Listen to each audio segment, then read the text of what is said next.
Good morning. This is Father Stephen Kelly from St. John's Church in Detroit. We're continuing our series of daily morning meditations, where we generally look at one or another of the lessons that are assigned for morning or evening prayer, what is known as the Daily Office Lectionary.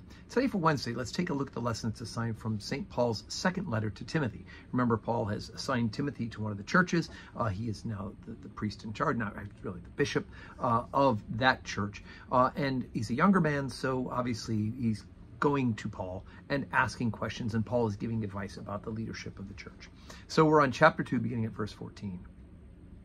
Of these things put them in remembrance, charging them before the Lord that they strive not about words to no profit, but to the subverting of the hearers.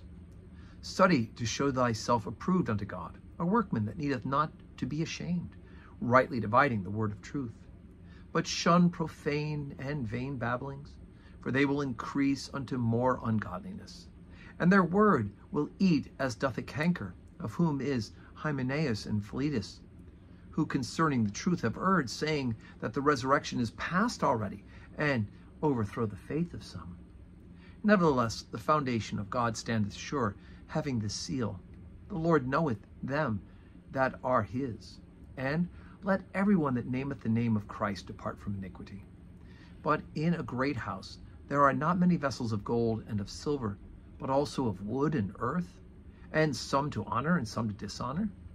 If a man therefore purge himself from these, he shall be a vessel unto honor, sanctified, and meet for the master's use, and prepared unto every good work. Flee also youthful lusts, but follow righteousness, faith, charity, peace, with them that call on the Lord out of a pure heart. But foolish and unlearned questions avoid, knowing that they do gender strifes. And the servant of the Lord must not strive, but to be gentle unto all men, apt to teach, patient.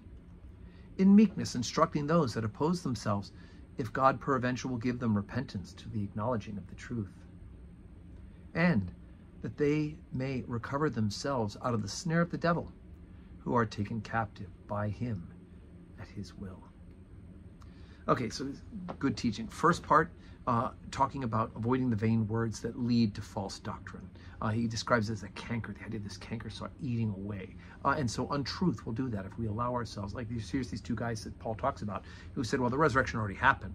Well, yeah, the resurrection of Jesus has already happened, but the general resurrection has not happened yet. And so these two people are saying it has, and obviously they're drawing away people, and they're confusing them, and they're misleading them.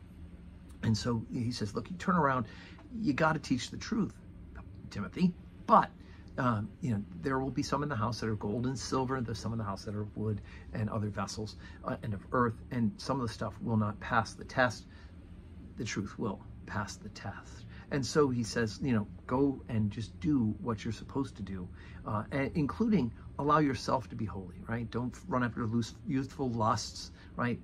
But go for the formula that works for all of the saints, which is to follow righteousness, faith, charity, peace, right? And to work with a pure heart. If you start with this of trying to be sanctified, trying to be holy, then you will be pushing towards the good, right? Avoid those silly arguments just for the sake of argument, but work on doing good and teaching goodness and godliness and holiness. Speaking of sanctity, today is All Saints' Day, right? Yesterday was Halloween, All Hallows' Eve. Today, All Saints' Day. So 12:15 Holy Communion today. I hope you'll join us for the great celebration. And hint, we'll also celebrate it on Sunday within the octaves, and we'll sing all those great hymns. But the actual feast day is today, Wednesday. And I hope that you can join us for Mass in person or on the live stream where you're watching this morning meditation. And may God grant you a wonderful Wednesday, a wonderful All Saints' Day, full of blessings.